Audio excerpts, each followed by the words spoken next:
दोस्तों नमस्कार, आप देख रहे हैं हिंदुस्तान की बात। मैं हूं आपके साथ रमन। हर प्रकार की पॉलिटिकल व क्राइम तमाम ऐसी खबरों को लेकर लगातार मैं हाजिर रहता हूं। आज जनपद जौनपुर उत्तर प्रदेश के मछली शहर थाना क्षेत्र के तेलोरा मठ पे मौजूद हूं, जो राम जानकी मंदिर एक ऐसा मंदिर है जो चर्चा का विषय लगातार बना रहता है। वहीं के मठाधीश्वर हमारे साथ बातचीत करने के लिए रविंद्र जी महाराज, जो कि लगातार हमसे मुलाकात करते रहते हैं, बातचीत भी मैं दिखाता रहता हूँ। कुछ चमत्कार इनके द्वारा तमाम हो रहे हैं, उसी चमत्कार को बताने के लिए हमारे साथ मुलाकात है आज इनकी। सबसे पहले तो महाराज जी आपका बहुत स्वागत। सबसे पहले मैं आपके चैनल का राम जानकी मंदिर मठ की तरफ से स्वागत करता हूं और अभिवादन भी करता हूं। जी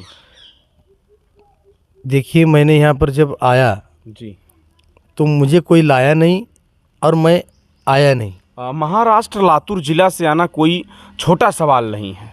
लातूर जिला का नाम भी आप लोग सुनकर एक बार भौचक्का हो जाएंगे। महाराष्ट्र लोग जाते हैं तो महाराष्ट्र एक अलग स्थान है और लातूर जिला एक अलग स्थान है।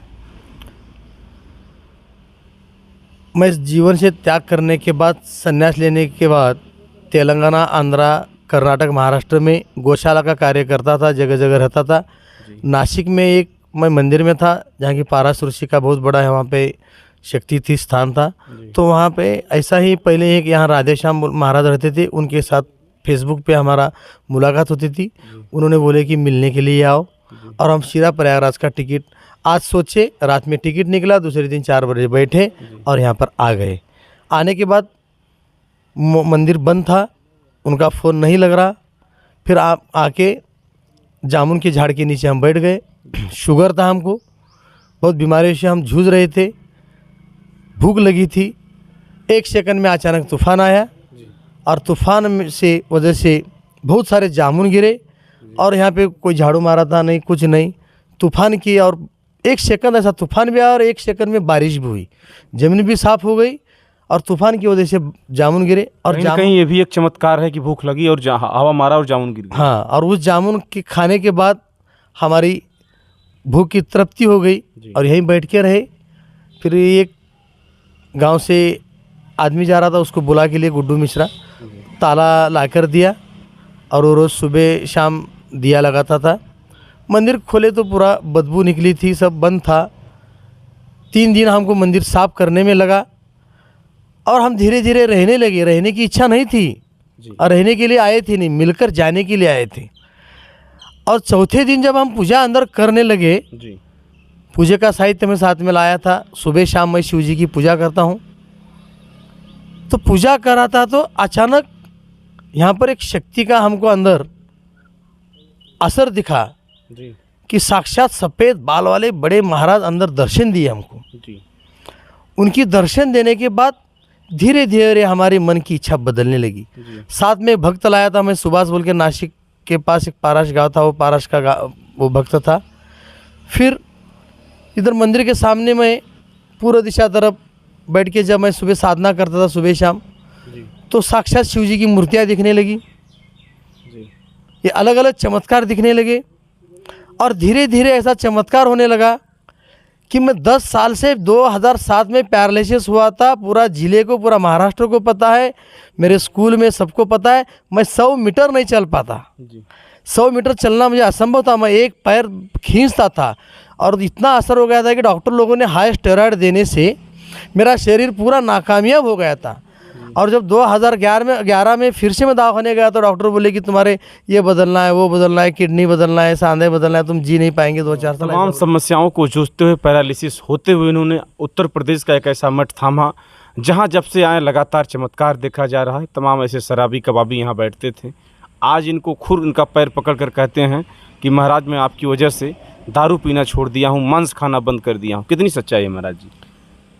बहुत सारे लोग हैं, क्षेत्र को सब पता है कि बाबा को चलने आता था नहीं, बाबा साइकिल पे घूम रहा है। जी हाँ, ये भी सवाल है। इन पैरालिसिस की बीमारी इनको थी, लेकिन अब साइकिल के अलावा तमाम जगह ये पैदल ही चले जा रहे हैं। और 10 फरलांग में नहीं चल सकता था। 10 किलोमीटर के एरिया में कंटिन्यू 10 गांव से 70 क्विंटल अनाज इकट्ठा किया और 1 लाख रुपए चंदा इकट्ठा किया 10,000 लोगों का भंडारा बनवाने के लिए। गांव दिन भर टहला, सुबह से शाम तक। ये एक चमत्कार हो गया। और जिस एक दिन मैं लेटा था खाट पे, उसी दिन एक चमत्कार हो गया और मेरे पैर में अचानक सा संसा ऐसा एक झुंझुनाहट चालू हो गई पैर से ब्रेन तक, और मैं खड़ी हो गया, लेटे सो खड़ी हो गया। तो पहले 10 साल के पहले जैसा मेरा शरीर हो गया अचानक। जी। ये कितना बदलाव है, जो कि हमको चलने आता था नहीं, ऐसा किसी को तो आधा रहना पड़ता था, अब हम खुद 10 किलोमीटर चल सकते हैं, 10 किलोमीटर साइकिल चला सकते और हैं। मांस की बात जो आपके भक्त खाते थे, आपको कहते हैं पैर पकड़ कर मैं नहीं खाता हूँ, कितनी सच्चाई इसमें? कुछ देखिए, चमत्कार है? एक हरिशंकर यादव नाम का भिखारीपुर का है, शराब पीता था, गांजा पीता था, दारू पीता था, पत्नी को मारना। हमारे पांडे गुरुजी मुख्याध्यापक हैं, हमारे संजय यादव पुलिस कांस्टेबल हैं, जी। ऐसे बहुत सारे हैं कि इतने लोगों ने शराब, दारू, गांजा, भैयालाल तिवारी आलापुर का, जो कांस्टेबल संजय भी छोड़ दिए। हाँ, सब छोड़ दिए। अच्छा। मांस मच्छी सब छोड़ दिए, बहुत सारे लोगों ने छोड़ दिए हैं। इस चमत्कार को लेकर आपका आगे क्या संदेश है अपने भक्तों के लिए? यहाँ पे एक बहुत बड़ी शक्ति है कदम बाबा की। जी। जिस तरह बागेश्वर बाबा कहते हैं कि उनके पीछे हनुमान जी की शक्ति है, उसी तरह हमारे पीछे कदम बाबा की शक्ति है। और उस कदम बाबा की शक्ति में इतना पावर है, इतना पावर है। कुछ लोग बोलते हैं मेरा धंधा नहीं चल रहा, मेरी बीवी इधर गई, नहीं आ रही है, बहुत कुछ समस्या लेकर आते हैं, कौटुंबिक समस्या है, उसका समाधान किया जाता है। हम बोले कि कदम बाबा का दर्शन लो, राम जी का दर्शन लो, 5 फेरी मारो कदम बाबा के पेड़ को। बरसों पुराना, बहुत लोगों को पता नहीं कब का पेड़ है। आप लोगों की समस्याओं का समाधान यहाँ जरूर रहेगा। न तो बाबा कोई दक्षिणा लेते हैं, न तो कुछ, लेकिन हाँ, बागेश्वर जैसी चमत्कारी इनके पास थोड़ा बहुत जो भी इनकी सेवाएं होंगी, आप लोगों की मदद की जाएगी और यहाँ से भला भी होगा। जिसकी भी समस्या है सबको मैंने आए बराबर पहले भस्म लगाता हूँ। भस्म क्यों लगाता हूँ? जब तक तुम भस्म नहीं लगाएंगे तुम्हारा उद्धार नहीं होगा, धर्म का उद्धार नहीं होगा। भस्म लगाने से हमारी अंदर की शक्ति, अंदर की ऊर्जा जागृत होती है। वेद में भी लिखा है, शास्त्र में भी लिखा है। भस्म के पहले लगाता हूँ, भस्म लगाने के बाद उनको कदम बाबा का दर्शन, मेरा दर्शन मत लो, मैं भगवान नहीं हूँ, मैं तुम्हारे से एक सामान्य व्यक्ति हूँ, मैंने जीवन त्याग करके बैठा हूँ। लेकिन यहाँ पर जो कदम बाबा की शक्ति असरानीय शक्ति है। कुछ भी मांगो, कुछ भी समस्या का, सुबह समस्या आके बोलता है, शाम को आके कहता है बाबा मैं कदम बाबा का दर्शन लिया और मेरा सब अच्छा हो गया। तो रविंद्र जी महाराज जब से यहाँ आए हैं, 1 साल आज पूरा होने को है। 1 साल में तमाम भंडारे, तमाम ऐसे चमत्कार इन्होंने यहाँ किया है जिनका बताया जाना भी ज़्यादा बताए जाने की ज़रूरत नहीं, खुद परिचय के मोहताज अब नहीं रह गए हैं। बातचीत करके बहुत अच्छा लगा महाराज जी। चलते चलते और कुछ करना चाहेंगे? देखिए, मैं यहाँ गौशाला बनवाया, यहाँ लोग गांजा पीते थे, आके दारू पीते थे, गलत गलत व्यवहार होते थे। स्थान तो ऐसा यहाँ था कि गंजेड़ी और दारू पीने वाले लोगों का अड्डा यहाँ जमा रहता था, लेकिन आज यहाँ कोई नहीं दिखता है। सब गंजेड़ी लोग आते थे, गंदे कार्य करते थे। 30 साल पहले एक साधु की यहाँ हत्या भी हुई, कोई साधु रहने के लिए भी नहीं तैयार था। लेकिन भगवान का चमत्कार हो गया, हमको यहाँ बुलाए।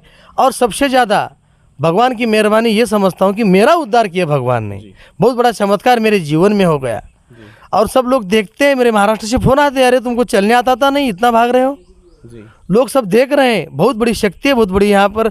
वो शक्ति का अगर सब लोग उसका अगर सोचेंगे और आके दर्शन लेंगे, तो उनके जीवन में बदलाव होना ही होना है। चलिए, बहुत बहुत धन्यवाद। हिंदुस्तान की बात के साथ आज बातचीत कर रहे थे रविंद्र जी महाराज। आपको बातचीत करने के लिए बहुत बहुत धन्यवाद। जय हिंद, जय भारत।